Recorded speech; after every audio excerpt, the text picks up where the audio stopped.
In this video, you'll learn how to disable call waiting on your Samsung Galaxy Tab S10 or S10 Ultra. So the first step is to open the phone app, and then you want to tap on keypad and then navigate to settings. So to do that, just tap on the three dots in the top right corner and then select settings.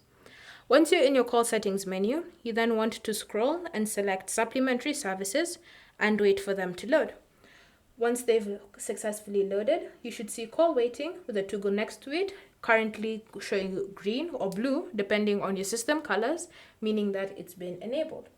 So if you want to disable it, then just tap on the toggle like that, wait for a few seconds while the changes load, and then once loaded, call waiting will be successfully turned off. And once it's been turned off, you can now close the call settings menu, and you can close the phone app, and now call waiting will be successfully turned off on your Galaxy Tab S10 or S10 Ultra. Thank you for watching. If you have any questions or comments, leave them down below and we'll get back to you.